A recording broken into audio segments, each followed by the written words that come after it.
दोस्तों, जैसा कि हमने पिछले क्लास में formation of Indian national Congress को बहुत अच्छे से पढ़ा था और हमने ये भी समझा था कि जो इंडियन नेशनल कांग्रेस का फॉर्मेशन था वो आने वाले समय में भारत में जो आज़ादी की लड़ाई होगी, जो स्ट्रगल होगा, वो किस तरीके से वो लीड करेगा।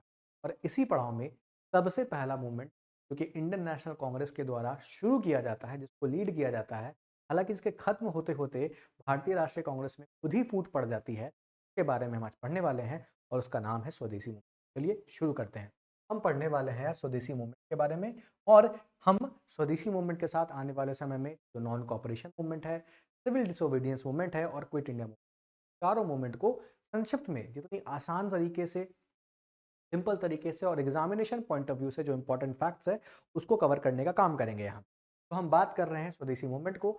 स्वदेशी मूवमेंट एक सक्सेसफुल इकोनॉमिक स्ट्रैटेजी था to remove the British empire from power and improve economic condition.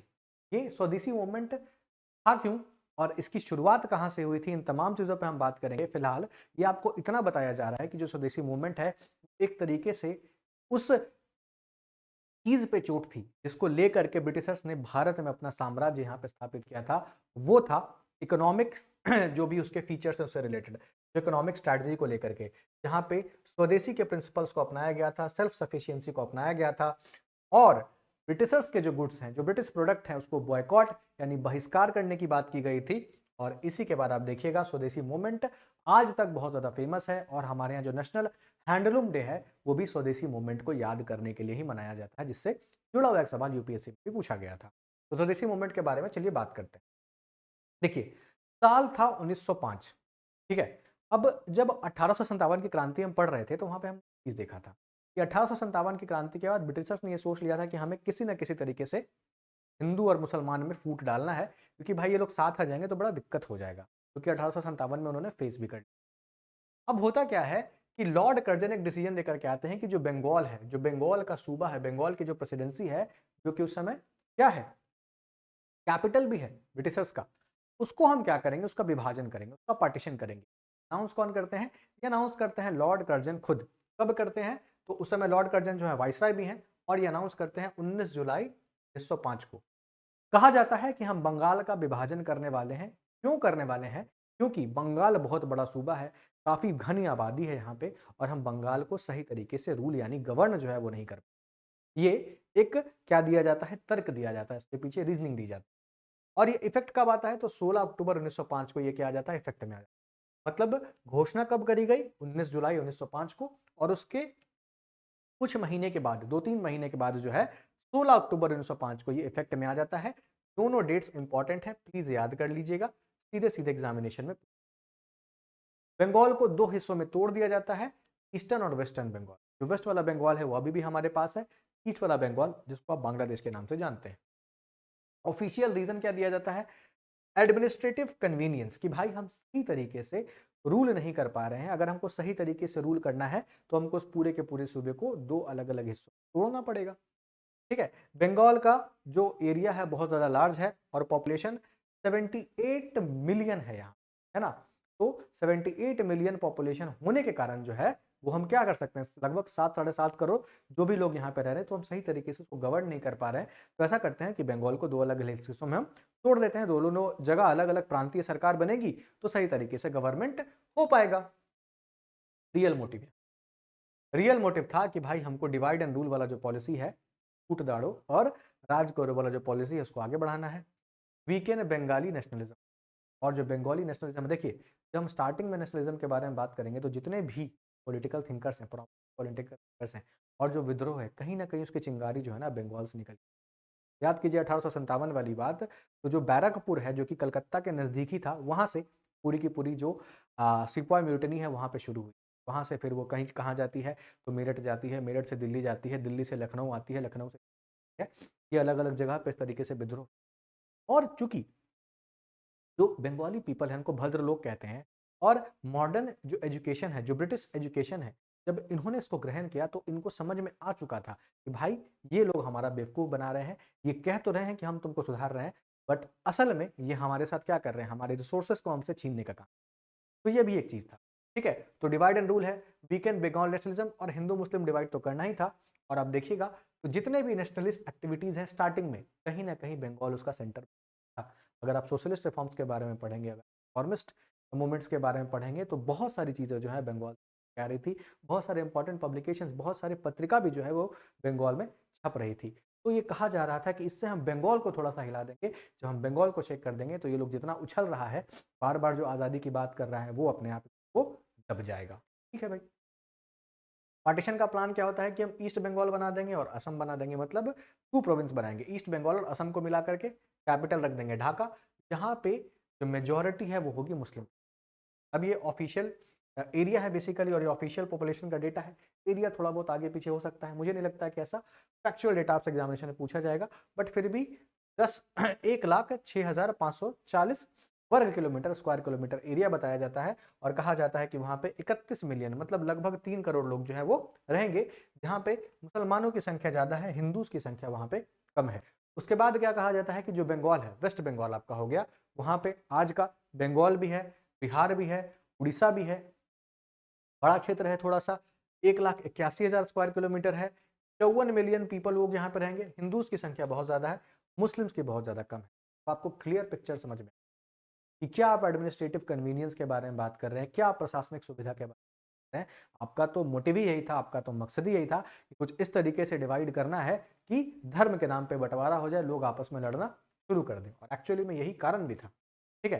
अब इसका इम्पैक्ट क्या होता है? ये होता है कि जो बंगाली स्पीकिंग पीपल है उनमें डिवीजन आ जाता है, कॉम्युनल टेंशन बढ़ जाता है, इकोनॉमिक डिस्ट्रप्शन भी जो है बढ़ जाता है, क्योंकि ढाका, ठीक है, उस समय वहां का जो मसलिन है बहुत ज़्यादा फेमस होता है। टेक्सटाइल इंडस्ट्री है, हालांकि इन लोगों को तो ऑलरेडी आपको पता होगा कि 1700 1800 सेंचुरी में जब ब्रिटेन में इंडस्ट्रियलाइजेशन आया था, जब हम सिपाही म्यूटनी के बारे में पढ़ भी रहे थे, तो हमने देखा था कि किस तरीके से चुन चुन करके इंडियन इंडस्ट्रीज को, हैंडीक्राफ्ट्स को, गोल्ड सिल्वर अलग अलग चीज़ों को इन्होंने बर्बाद कर दिया था। बट फिर भी जो थोड़ी बहुत चीज़ें बची हुई थी उसको भी बर्बाद करना था। बट इन सब में भी आप देखिएगा इकोनॉमिक डिस्ट्रप्शन हो जाता है। जो ईस्टर्न बंगाल वाला रीजन है थोड़ा ज़्यादा प्रॉस्पेरस है, वेस्टर्न बंगाल वाला उतना प्रॉस्पेरस नहीं है, तो जाहिर सी बात है दिक्कत होगी, और एडमिनिस्ट्रेटिव कंफ्यूजन तो होगा ही होगा। अब इसी के रिस्पॉन्स, इसी पार्टीशन ऑफ बंगाल के रिस्पॉन्स में जो आपका स्वदेशी मूवमेंट है, अब आपको समझ में आ गया होगा कि स्वदेशी मूवमेंट क्यों लॉन्च किया गया। रिस्पॉन्स मतलब 16 अक्टूबर 1905 को, क्योंकि इसी समय आप देखिए जो पार्टीशन ऑफ बंगाल है वो इफेक्ट में आ चुका था, तो इसको डे ऑफ पार्टीशन के दिन हम कहते हैं कि बंगाल में, पूरे बंगाल में इसको शोक की तरह डे ऑफ मॉर्निंग बनाया जाएगा। पीपल भूखे रहेंगे, दुकान सारी बंद रहेंगी, घर में खाना नहीं बनेगा, और कोई भी आग नहीं जलाए, है ना, कोई भी कहीं भी आग जो है वो नहीं जलाया जाएगा। अन्नाधन जिसको कहते हैं वो हम ऑब्जर्व करेंगे। मतलब एक तरीके से हमने सिंबॉलिकली ये बता दिया, आपके इस निर्णय के खिलाफ तो हम खड़े हैं, तो हमने एक्सेप्ट तो फिलहाल नहीं किया है। और ये दोनों तरफ हो रहा है, ईस्ट बंगाल और वेस्ट बंगाल दोनों तरफ हो रहा है। उसके बाद यहाँ पे जो रविंद्रनाथ टैगोर है वो कहते हैं कि भाई देखो ऐसा है, बांटने का काम तो ये लोग हमारे साथ कर रहे हैं, हम ऐसा करते हैं कि हिंदू मुस्लिम का एक दूसरे को हाथ पे राखी बांधते हैं, इससे क्या होगा, symbol of unity and brotherhood ये होने वाला है। और ये जो डिवीजन है, हमको जो बांटा जा रहा है उसके, ठीक है, तो जो डिवीजन है उसके अगेंस्ट है। पॉलिटिकल डेमोन्स्ट्रेशन के बारे में बात करें तो मास प्रोसेशन होता है कहाँ, कलकत्ता में, वंदे मातरम गाया जाता है, और उसके बाद बेयर फुट मार्चेस, मतलब लोग जो है वो पैदल चलना शुरू कर देते हैं। लोग क्या कर देते हैं, पैदल चलना वो शुरू कर देते हैं अलग अलग जगहों पे मैसेज पहुंचाने के लिए कि भाई ये गलत हो रहा है। तो ये कुछ सिंबल्स हैं, ये प्रतीक है, ये बताने के लिए कि जो प्रोटेस्ट है वो किस तरीके से शुरू हुआ और किस तरीके से आगे चल रहा है। ठीक है, एग्जामिनेशन में ये वाला पॉइंट इंपॉर्टेंट है कि जो रक्षाबंधन है सबसे सर्वप्रथम किस आंदोलन के समय मनाया गया था, और किसका, इसका सुझाव जो है किसके द्वारा दिया गया था, ये आपसे बहुत इंपॉर्टेंट है, पूछा जा सकता है। ठीक है, उसके बाद 4 पिलर्स ऑफ स्वदेशी मूवमेंट, तो जो हमारा स्वदेशी मूवमेंट है उसके 4 बेसिक स्तंभ रखे गए। ठीक है, इस चीज को भी ध्यान में रखिएगा। सबसे पहले स्वदेशी 2 शब्द से बना है, स्व मतलब सेल्फ, देश मतलब कंट्री, है ना, प्रमोटिंग इंडियन मेड गुड। और यहाँ पे अभी आप वर्तमान सिचुएशन में भी देखिएगा तो स्वदेशी के नाम से बहुत सारी कंपनीज जो हैं वो कहती हैं कि हमको विदेशी कंपनियों का सामान नहीं यूज करना चाहिए, अपने देश का सामान यूज करना चाहिए, और बाद में जब हमारी देश की संस्था उसके घी पे छापा मारती है तो पता चलता है ना। तो स्वदेशी को एज अ ब्रांड नहीं, यहाँ पे एज अ वैल्यू यूज किया जा रहा है। स्वदेशी एक वैल्यू है, लोगों में एक वैल्यू इनकलकेट कर रहा है कि भाई हमको अपने देश के प्रोडक्ट्स को आगे बढ़ाना है, क्योंकि जब तक हम आर्थिक रूप से ब्रिटिश को विकलांग नहीं करेंगे हम उनसे कभी जीत और उसके लिए हमको अपने देश का प्रोडक्ट यूज़ करना पड़ेगा, वो कितना भी हो, कैसा भी हो, महँगा हो, अपने ही देश का प्रोडक्ट यूज़ करें। तो सबसे पहले मतलब समझ में आया, स्व मतलब सेल्फ, देश मतलब कंट्री। एक्शंस के बारे में बात कर लेते हैं कि सिर्फ़ और सिर्फ़ इंडियन प्रोडक्ट्स का ही यूज़ करें। जो भी फॉरेन प्रोडक्ट्स हैं, स्पेशली ब्रिटिश, है ना? ऐसा थोड़ी है कि सिर्फ ब्रिटिश प्रोडक्ट्स होंगे, बाकी बाकी सारे देश से भी पोर्टुगीज़ से थोड़े बहुत तो बचे ही होंगे जो प्रोडक्ट आ रहे होंगे, उसका बॉयकॉट कर दीजिए। लोकल आर्टिसंस, मतलब जो लोकल लोग हैं, लोकल आर्टिसंस हैं, इंडस्ट्रीज़ हैं, उसका सहयोग कीजिए। जो ट्रेडिशनल क्राफ्ट्स हैं, उसका सहयोग कीजिए। ये तमाम चीज़ों का आपको प्रयोग करना है। लोकल डाइज़ वगैरह का प्रयोग कीजिए। इससे क्या होता है कि जो इंडियन टेक्सटाइल इंडस्ट्री है थोड़ा बढ़ेगा, क्योंकि डिमांड बढ़ा, सप्लाई बढ़ाना पड़ेगा, लोगों को रोजगार मिलेगा। हैंडलूम जो वीवर्स हैं वो लोग, उनको थोड़ा बहुत बेनिफिट प्राप्त होना शुरू हो जाएगा, और उसके बाद लोकल इंडस्ट्रीज की तमाम चीज़ें बढ़ेंगी, इकोनॉमिक जो है आपको। फिर क्या होता है, बॉयकॉट ऑफ ब्रिटिश गुड्स। क्या होता है, क्या क्या बॉयकॉट होता है, तो फॉरेन क्लॉथ जो कि मैनचेस्टर से जो बनाए हुए कपड़े होते हैं उसका बॉयकॉट किया जाता है। ब्रिटिश मैन्युफैक्चरर गुड्स, जो भी ब्रिटिश के द्वारा साबुन, शैम्पू, तेल, जो भी चीज़ें बनाई जा रही हैं, बोला जाता है कि इसका भाई हम प्रयोग जो है यहाँ पे करने वाले हैं नहीं। ब्रिटिश सर्विसेज, मान के चलिए कोई जिम है या पॉलिटिकल क्लब है या जो भी है, हालांकि वो लोग तो वैसे भी एंट्री नहीं देते हैं इंडियंस को, बट और भी सारे स्कूल वगैरह हो गया, ये तमाम चीज़ों को हम बॉयकॉट करेंगे, है ना? जो भी टाइटल वगैरह हमको दिया गया है वो भी हम आपको वापस लौटा देंगे, और साथ ही साथ जो भी एजुकेशनल इंस्टीट्यूशन आपने बनाया है, और यही देखिएगा इसी का एक्सपैंडेड वर्जन हम नॉन कॉपरेशन मूवमेंट के टाइम पे भी, कहीं ना कहीं गांधी जी भी तो अपना इंस्पिरेशन लेते हैं अहिंसा का और सत्याग्रह का, और साथ ही साथ स्वदेशी का। वो कहीं ना कहीं ऑलरेडी इंडिया में एक बार उसका प्रयोग किया जा चुका था, काफ़ी सक्सेसफुल था। तो गांधी जी बोलते हैं कि नॉन कॉपरेशन मूवमेंट हम पार्ट पार्ट 2.0 जो है वो चलाएंगे। ठीक है, चलिए अब क्या होता है मेथड्स के बारे में। तो होता यह है कि जो भी फॉरेन गुड्स हैं उसके आसपास जो है वो आगजनी करी जाए। ठीक है, public burning of British cloth, मतलब जितने भी ब्रिटिश क्लोथ हैं उसको एक जगह इकट्ठा किया जाएगा और उसको जलाया जाएगा। Students left governance schools and colleges, है ना? लॉयर्स बॉयकॉटेड ब्रिटिश कोर्ट्स और रिजाइन फ्रॉम गवर्नमेंट जॉब्स। मतलब यहाँ पे भी नॉन कॉपरेशन चल रहा है। देखिए, सत्य और अहिंसा, नॉन कॉपरेशन की बात, स्वदेशी की बात महात्मा गांधी से पहले अरविंदो घोष भी करते हैं, लेकिन उनके और गांधी के विचारों में एक बड़ा डिफरेंस ये है कि गांधी एकदम कहते हैं कि हमको अहिंसावादी होना ही होना है, हमको मतलब लेश मात्र भी हमारे यहाँ हिंसा नहीं होनी चाहिए। वो हिंसा के कट्टे समर्थ मतलब हिंसा के मतलब अहिंसा के कट्टे समर्थक है वो, कि किसी भी तरीके से हिंसा नहीं होनी चाहिए। बट वहीं अरविंदो घोष के बारे में अगर आप पढ़िएगा तो वो कहते हैं कि भाई हम कोशिश ये करेंगे कि हम हिंसा ना करें, हम कोशिश ये करेंगे कि हम स्वदेशी की तरफ आगे बढ़े, हम कोशिश ये करेंगे कि अपने देश में बनी हुई चीजों का ही हम प्रयोग करें, है ना? जितना ज्यादा हम नॉन कॉपरेशन करें, मगर उसके बीच में अगर हिंसा होती है तो हम उसका उतना विरोध भी नहीं करेंगे, क्योंकि कुछ कुछ हिंसाएं ऐसी होती हैं जो क्या होती है, रिएक्टिव होती हैं। आपको लगातार कोई पीटता रहेगा, लगातार कोई दबाता रहेगा, कितने टाइम तक आप चुप रहिएगा? कभी ना कभी आपका गुस्सा फूटेगा। यही जो है बेसिक डिफरेंस है दोनों के बीच में। इफेक्टिवनेस के बारे में बात करें तो यहाँ पे ब्रिटिश का जो इंपोर्ट है थोड़ा सा घटेगा। मैनचेस्टर टेक्सटाइल जो एक्सपोर्ट है इंडिया में, वो 25% से लगभग 25% से जो है ना यहाँ पे घट जाता है। उसके बाद इकोनॉमिक प्रेशर जो है ब्रिटिश पे बनना शुरू हो जाता है। तो ये क्या हो गया? नेशनल एजुकेशन के बारे में बात करते हैं। अभी मैंने आपको बताया कि चूंकि इंडियंस को कह दिया गया था कि आप जाके विदेशी स्कूल्स में मत पढ़िए, अंग्रेजी भाषा में मत पढ़िए, क्योंकि ये जो वेस्टर्न एजुकेशन है ना आपके दिमाग को करप्ट कर रहा है ना? तो यहाँ पे हमको क्या करना पड़ेगा, क्योंकि जो मेंटल स्लेवरी का गुलाम हम बन चुके हैं ब्रिटिश एजुकेशन के कारण, उसको चेंज करना पड़ेगा। वेस्टर्न कल्चर जो बहुत तेजी से फैल रहा है उसको हमको रोकना पड़ेगा। इंडियन हेरिटेज, ये तमाम चीज़ें हैं जहाँ पे भारतीय आप कह सकते हैं कल्चर को हम प्रमोट नहीं कर पा रहे हैं, इसको हमको आगे बढ़ाना पड़ेगा। हम बस क्लर्क्स बन रहे हैं, है ना? बेसिकली हम बस मजदूर बन रहे हैं, हमारे यहाँ कोई नेता नहीं बन रहा है। ये जो पश्चिमी सभ्यता हमें मिल रही है, जो हमें पढ़ाया जा रहा है, सिर्फ और सिर्फ मेंटली रूप से हमको बीमार किया जा रहा है। यहाँ पे हमको और कुछ भी सिखाया नहीं जा रहा है। ठीक है, अब यहाँ पे क्या होगा, कुछ नए कॉलेजेस भी खोले जाएंगे, जैसे बंगाल नेशनल कॉलेज जिसको 1906 में खोला गया। इसको खोला जाता है किसके द्वारा? तो अरविंदो घोष यहाँ के प्रिंसिपल बनते हैं। कहाँ है ये? कलकत्ता में है। और यहाँ पे बात करी जाती है कि हम वर्नाकुलर लैंग्वेज तब बंगाली में पढ़ाएंगे, है ना? इंग्लिश में नहीं पढ़ाएंगे, बंगाली में पढ़ाएंगे। इंडियन हिस्ट्री को, कल्चर को और अच्छे तरीके से बताने का काम करेंगे। के बाद नेशनल काउंसिल ऑफ एजुकेशन बनेगी, जो कि कोऑर्डिनेटिंग बॉडी है। जैसे सीबीएसई है आपका कोऑर्डिनेटिंग बॉडी, जितने भी स्कूल्स हैं उसको कोऑर्डिनेट कर रही है, सिलेबस डिफाइन कर रही है, बता रही है एग्जामिनेशन कब होगा, रिजल्ट दे रही है, ये तमाम चीज़ आपका सीबीएसई कर रही है। ठीक इसी तरीके से आपका नेशनल काउंसिल फॉर एजुकेशन बनेगा, जो कोऑर्डिनेटिंग बॉडी है, करिकुलम बनाएगा और क्या करेगा, नेशनल वैल्यूज को प्रमोट करने का काम। अदर इंस्टीट्यूशंस कुछ और भी बनेंगे, जैसे बंगाल टेक्निकल इंस्टीट्यूट। फिर अलग अलग स्कूल्स बंगाल के आसपास बनेंगे। गुरुकुल सिस्टम को दोबारा से रिवाइव करने की बात यहाँ पे की जाएगी। फिर करिकुलम के बारे में बात करें तो इंडियन लैंग्वेज हो गया, इंडियन हिस्ट्री एंड कल्चर हो गया, साइंस एंड टेक्निकल एजुकेशन हो गया, फिजिकल एजुकेशन हो गया, कैरेक्टर बिल्डिंग हो गया। इन तमाम चीज़ों पे जोर दिया जाता है। सिर्फ और सिर्फ ये नहीं बताया जाता है कि आप वो चीज़ें पढ़िए जिसको पढ़ के आप क्लर्क बन जाइएगा। भारत के बारे में, भारत की भाषा के बारे में, भारत के इतिहास के बारे में, फिजिकल एजुकेशन के बारे में और कैरेक्टर बिल्डिंग के बारे में, जिसको लेकर के गांधी जी भी बात करते हैं, जिसको लेकर के गांधी जी भी अपनी किताब हिंद स्वराज में कहते हैं कि पढ़ाई का अक्सर असली जो मकसद है वो कैरेक्टर मोरल बिल्डिंग होना चाहिए, कैरेक्टर बिल्डिंग होना चाहिए। सिर्फ और सिर्फ ये नहीं कि आपके पास किताबी ज्ञान हो। स्वराज के बारे में बात कर लेते हैं। सेल्फ रूल इन इंडिया, पहली बार जो है सेल्फ रूल के बारे में बात किया जाएगा कि सिर्फ ब्रिटिश सिस्टम में आप रिफॉर्म नहीं लाइए। देखिए 1885 में जब कांग्रेस बनती है तो स्टार्टिंग में उन लोग के पास, जैसा कि हमने पढ़ा था, कि वो सिर्फ क्या करते हैं, प्रे करते हैं, प्लीड करते हैं, पिटिशन डालते हैं कि ये चीज़ चेंज कर दो, ये चीज़ चेंज कर दो, तुमने ये नहीं सही किया।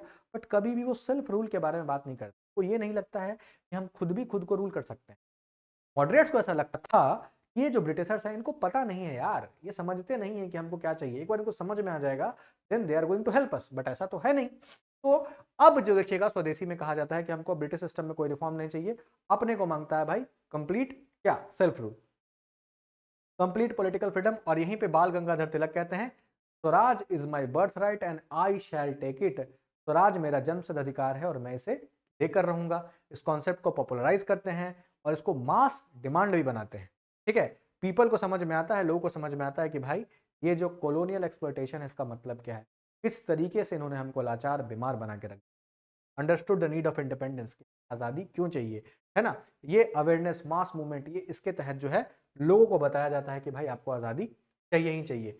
कुछ इंपॉर्टेंट लीडर्स के बारे में बात कर लेते हैं और उनके रोल के बारे में बात कर लेते हैं कि इन्होंने क्या क्या किया। फॉर एग्जाम्पल मॉडरेट लीडर्स जैसे हैं सुरेंद्र नाथ बनर्जी, जो कि क्या करते हैं, presided over the Bengal provincial conference, और ये पीसफुल प्रोटेस्ट के बारे में बात करते हैं, मीटिंग्स वगैरह, ये तमाम चीज़ें हमको करती रहनी है। के मित्रा लॉयर हैं, जर्नलिस्ट हैं, ये मूवमेंट को स्प्रेड करते हैं राइटिंग्स के द्वारा। और फिर आपके पृथ्वीजीत चंद्र रॉय हैं, वो क्या करते हैं, बॉयकॉट कैंपेन वगैरह चलाते हैं।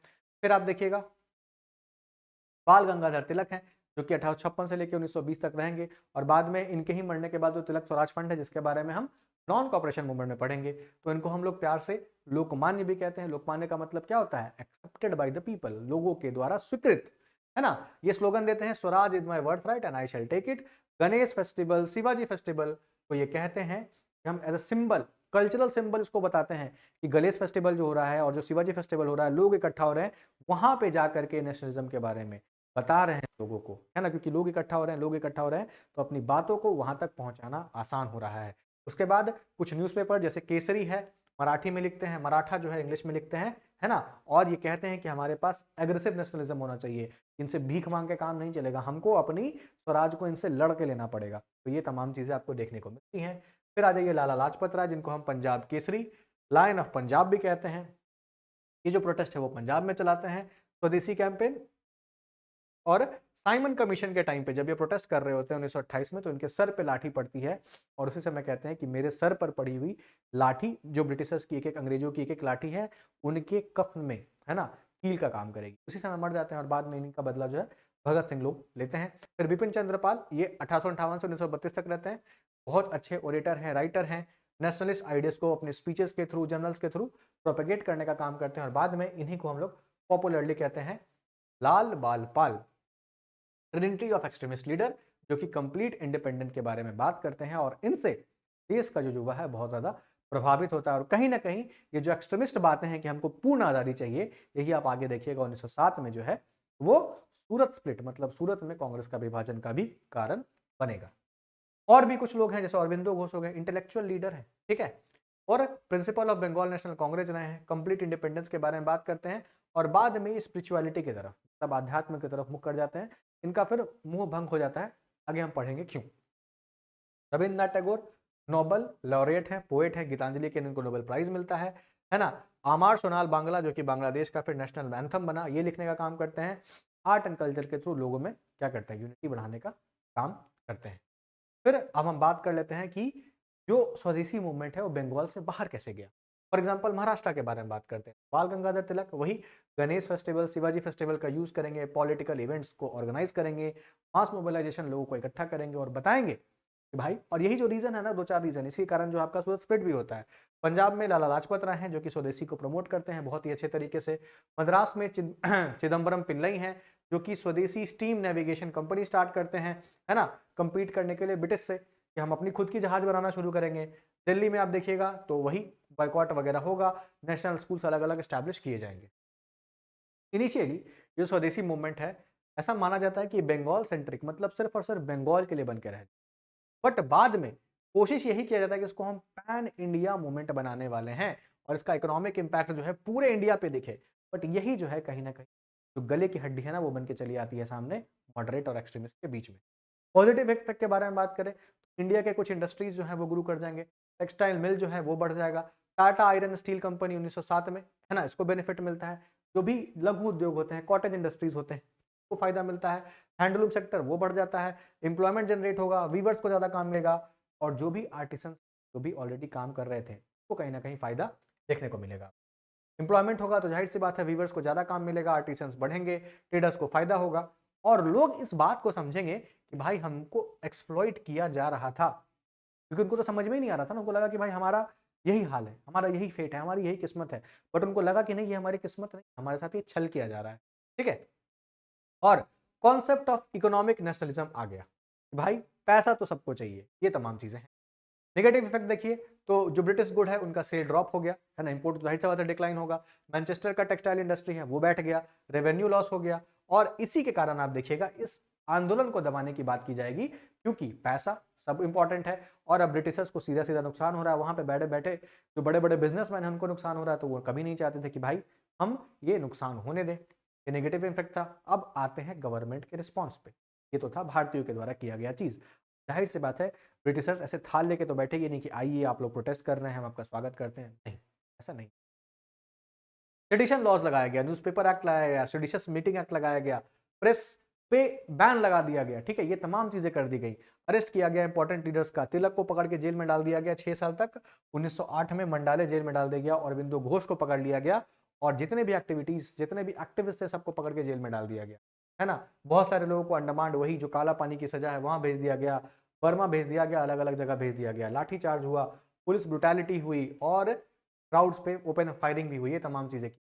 ठीक है, अब ये तो चल ही रहा था, इसके बीच में क्या होता है कि भाई 1907 में सूरत स्प्लिट हो जाता है। यहाँ पे वो चीज नहीं लिखा हुआ है, बट फिर भी हमने कांग्रेस के टाइम पे इसको पढ़ा था।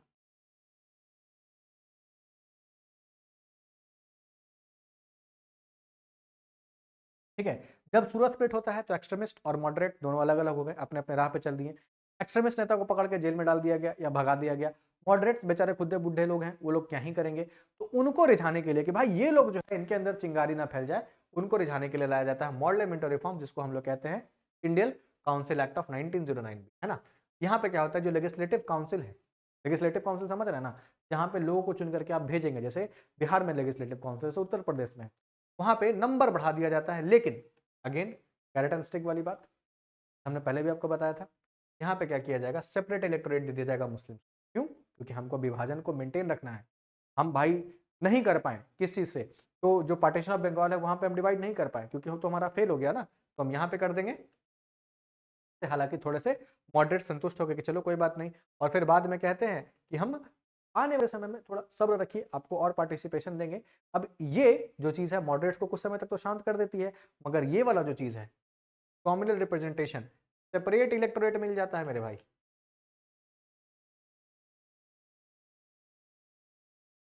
क्या मिल जाता है? सेपरेट इलेक्टोरेट मिल जाता है। किसको मिल जाता है? मुस्लिम्स को मिल जाता है। और आने वाले समय में यही सेपरेट इलेक्टोरेट बढ़ते चला जाएगा, क्रिश्चियंस को मिलेगा, एंग्लो इंडियंस को मिलेगा, दलित्स को मिलेगा, के बारे में हम पुनः पढ़ेंगे। लेकिन इसी समय कुछ रिवॉल्यूशनरी एक्टिविटी भी होगा। एक तरीके से अगर ब्रिटिश बदमाशी कर रहे हैं तो हमारे लोग भी बोलेंगे कि भाई ठीक है, तुम हमारी बात नहीं सुनोगे तो लो, अब लड़ो हमसे। तो इसी समय बनता है अनुशीलन समिति, जो कि सीक्रेट रेवोल्यूशनरी ऑर्गेनाइजेशन होता है, कहाँ? गोल में, है ना। उसके बाद युगांतर है, जो कि एक रेवोल्यूशनरी न्यूज़पेपर होता है, ये भी मिलिटेंट आइडियाज को आगे बढ़ाने का काम करती है। अलीपुर बॉम्ब केस होता है, जहाँ पे जो कुछ ब्रिटिश ऑफिशियल्स होते हैं को असैसिनेट करने का काम किया जाता है, और इसी में अरबिंदो घोष को पकड़ा जाता है और बाद में छोड़ दिया जाता है, और उनके बाद उनको लगता है कि भाई मेरा हो गया, अब हम चले। वरिंदर कुमार घोष, जो कि अरबिंदो घोष के भाई हैं, इनको पकड़ लिया जाता है, यहाँ इनको जेल हो जाती है। ठीक है। उसके बाद आपका होता है मुजफ्फरपुर बॉम्बिंग, जहां पे खुदीराम बोस और प्रफुल्ल चाकी जो है वो उस समय जो मजिस्ट्रेट होते हैं जिनका नाम होता है किंग्सफोर्ड, उसको मारने का काम करते हैं, बट उनको नहीं मार पाते हैं, उनका कारवां आगे निकल जाता है। दूसरे कारवां में जो बग्घी जा रही है उसमें बॉम्ब गिर जाता है और जो 2 महिलाएं हो जाती हैं उनकी मृत्यु हो जाती है और 18 वर्ष की उम्र में जो है वो खुदीराम बोस को फांसी लगा दिया जाता है और वो शहीद। ठीक है। उसके बाद क्या होता है कि ब्रिटिशर्स को लगता है कि भाई बंगाल का तो पार्टीशन हमसे हो ना पाया, हम तो ना कर पाए बंगाल का पार्टीशन, अब हम करें क्या, तो इसको एनल कर देते हैं, मतलब हटा देते हैं। तो किंग जॉर्ज द फिफ्थ आते हैं भारत में 1911 में और कहते हैं दिल्ली दरबार में, जो कि 12 दिसंबर 1911 को लगता है कि भाई पार्टीशन ऑफ बंगाल को हम हटाते हैं, बंगाल को दोबारा से हम जोड़ देते हैं। लेकिन इसी समय आप देखिएगा बिहार और कुछ हिस्से को बंगाल से अलग कर दिया जाता है, मतलब बंगाल के हिस्से को छोटा कर दिया जाता है। ठीक है। रीजन, स्वदेशी मूवमेंट सक्सेस हो गया, इकोनॉमिक लॉस हो रहा था, प्रोटेस्ट बहुत ज्यादा हो रहे थे और इंटरनेशनल एम्बेरसमेंट हो रहा था कि यार बार बार तुम लोग इंडियन से हार जाते हो यार, है ना। ये तमाम चीजें हो रही थी और हिंदू मुस्लिम को डिवाइड नहीं कर पाए थे इनिशियली, लेकिन बाद में तो हो ही जाता है। जो एक्ट ऑफ 1909 है आपका, पार्लियामेंट रिफॉर्म्स है, उसमें सेपरेट इलेक्टोरेट तो आपने दे ही दिया और वो दे दिया तो जाहिर सी बात है कि आपने कर दिया जो आपको करना था। फिर जो capital shifted from Calcutta to Delhi, अब क्या हुआ कि कैपिटल को ही शिफ्ट कर दिया। जब कैपिटल को ही शिफ्ट कर दिया तो जो भी बंगाली नेशनलिज्म है, क्योंकि कैपिटल है, सेंटर है, तो जाहिर सी बात है वहां लोग ज्यादा पढ़ लिख रहे होंगे, रिसोर्स ज्यादा होगा, पैसे ज्यादा होंगे लोगों के पास, काम ज्यादा होगा। अब इसको शिफ्ट करके कर दिया दिल्ली 1911, जो करना है कर लो। इसके कारण बंगाल का जो इंपॉर्टेंस है नेशनल फ्रीडम स्ट्रगल में वो घट जाएगा। अब नया एडमिनिस्ट्रेटिव जो है आपको सेटलमेंट देखने को मिलेगा। थोड़ा सिग्निफिकेंस भी देख लेते हैं स्वदेशी मूवमेंट क्या है। तो ये इंडिया में पहला मास मूवमेंट है जहाँ पे हर वर्ग के लोग, चाहे वो स्टूडेंट हो, महिला हो, चाहे वो वर्कर्स हो, सब पार्टिसिपेट, है ना। जैसे हमने देखा था कि 1857 में जो पढ़े लिखे लोग होते हैं, जो एलीट लोग होते हैं, वो पार्टिसिपेट नहीं करते हैं, बट यहाँ पे सब लोग पार्टिसिपेट। इकोनॉमिक नेशनलिज्म, लोगों को समझ में आता है कि हमारे पास जो हमारा आर्थिक एक तरीके से एक्सप्लॉयटेशन हो रहा है उससे हम कैसे बच सकते हैं।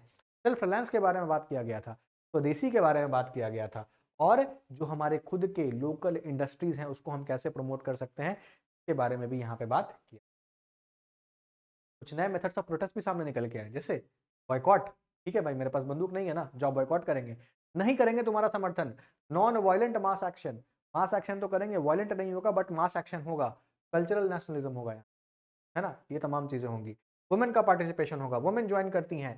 शॉप्स, जो भी फॉरेन गुड्स वगैरह होते हैं, जो भी शराब की दुकानें होती हैं, के सामने खड़े होकर उस दुकान को जलाने, उस दुकान को तो नहीं जलाती हैं, उस दुकान के आसपास जो चीजें हैं उसको रख के जलाने का काम करती हैं। जो भी है फॉरेन बैंगल्स, जो विदेश से चूड़ियां वगैरह बन के आती हैं, उसको नहीं पहनती हैं। स्वराज जो है वो मास डिमांड बन जाता है, लोगों की सोच सिर्फ नहीं रहती है, वो एक पॉलिटिकल कॉन्सेप्ट बन जाता है। ब्रिटिशर्स को ये कहा जाता है, यही 1857 में नहीं था कि अगर सिपाही म्यूटनी होती, अगर ब्रिटिशर्स को हरा दिया जाता, उसके बाद क्या होता। यहाँ पे डिसाइडेड है कि हमको अब स्वराज चाहिए। कंप्लीट इंडिपेंडेंस एक आइडिया के रूप में इमर्ज होता है और आगे मूवमेंट होगा, 1920 का मूवमेंट होगा, 1931 का मूवमेंट होगा, 1942 का मूवमेंट होगा, सब में हेल्प करेगा। और यहीं पे आप देखिएगा regional boundary, Hindu Muslim unity, all India consciousness, ये तमाम चीजें यहाँ पे फिर तरीके से डेवलप होती हैं। इसी के बाद एक इंपॉर्टेंट चीज है कि यहीं से गांधी जी को जो नॉन कॉपरेशन का आइडिया मिलता है, स्वदेशी का आइडिया मिलता है, जो नॉन कॉपरेशन मूवमेंट यूज करेंगे 1920s में, उसका भी कहीं ना कहीं कॉन्सेप्ट यहीं से आपके आता है ना। जो बॉयकॉट है became standard strategy template for mass mobilisation. तो बॉयकॉट तरीके से स्ट्रैटेजी बन जाती है। आने वाले समय में अगर हमको ब्रिटिशर्स का विरोध करना होगा तो हम बॉयकॉट से कर सकते हैं और मास मोबिलाइजेशन भी कैसे कर सकते हैं, लोगों की भीड़ को इकट्ठा कर सकते हैं। और यही जो है आपका पूरा का पूरा स्वदेशी है। बट इसके कुछ लिमिटेशंस भी है, ऐसा तो नहीं कि सिर्फ प्रोज होगा, कॉन्स नहीं होंगे। क्या है भाई, तो मेनली अर्बन फेनोमेनन, ज्यादातर ये शहरी फेनोमेनन था। पीजेंट लेस इन्वॉल्व, ज्यादातर पीजेंट्स इन्वॉल्व ही नहीं हुए। लिमिटेड इंपैक्ट इन विलेज, गांव तक में ज्यादा इसका रीच पहुंचा ही नहीं। फिर elite dominated led by educated middle class, तो यहाँ पे भी ज्यादातर एडुकेटेड मिडिल क्लास थे। यहाँ पे आप देखिएगा सिपॉइज जो हो गए या किसान वगैरह हो गए वो इतने इंटरेस्टेड नहीं थे। वर्कर्स एंड पीजेंट्स वो सेकेंडरी रोल में थे कि भाई देखो ऐसा है, इस बार तो हम ना लड़ेंगे, पिछली बार तुम ना लड़े, ऐसा कुछ होता है। फिर later exploited by the British. अब स्टार्टिंग में तो आपने हिंदू मुस्लिम में बांटने का कोशिश किया, नहीं बांट पाए, तो फिर 1909 में आपने क्या कर दिया, हिंदू मुस्लिम जो डिवीजन है, जो आप आज देखते हैं, जो टॉक्सिसिटी फैली हुई है, उसका बीज इन्होंने बोया था, क्योंकि अब इतना बड़ा पेड़ बन चुका है। ये पेड़ कभी कटेगा नहीं कटेगा मुझे तो नहीं पता, बट अगर नहीं कटेगा तो ऐसी बात है कि हमारे साथ दिक्कत। नो क्लियर ऑर्गेनाइजेशन, अभी भी कोई सेंट्रल कोऑर्डिनेशन नहीं है, डिफरेंट लीडर हैं, अलग अलग बात कर रहे हैं और बाद में इसके कारण जो है आप देखिएगा ये पूरा का पूरा चीज़ बैठ जाता है। गवर्नमेंट रिप्रेशन, ब्रूटल रिप्रेशन होता है, लीडर्स को जेल में डाल दिया जाता है और 1908 के बाद ये जो मूवमेंट, क्योंकि 1907 में मैंने आपको बताया सूरत स्प्लिट होता है और जैसे ही सूरत स्प्लिट होगा पॉपुलर मूवमेंट, पॉपुलर लीडर, तिलक वगैरह सबको जेल में डाल दिया जाएगा, तो ये मूवमेंट जो है वो बैठना, ठीक है। आने वाले क्लास में, अगले क्लास में हम पढ़ेंगे खिलाफत नॉन कॉपरेशन मूवमेंट। आज हमने कवर कर लिया है स्वदेशी मूवमेंट। तो बने रहिएगा हमारे चैनल पे, सब्सक्राइब कर लीजिएगा इसको, और ये वीडियोस अगर आपको अच्छी लग रही होगी तो कृपया करके एक लाइक जरूर दीजिएगा। नाम है मेरा शुभम गुप्ता। वीडियो में बने रहने के लिए आप सभी का बहुत बहुत धन्यवाद।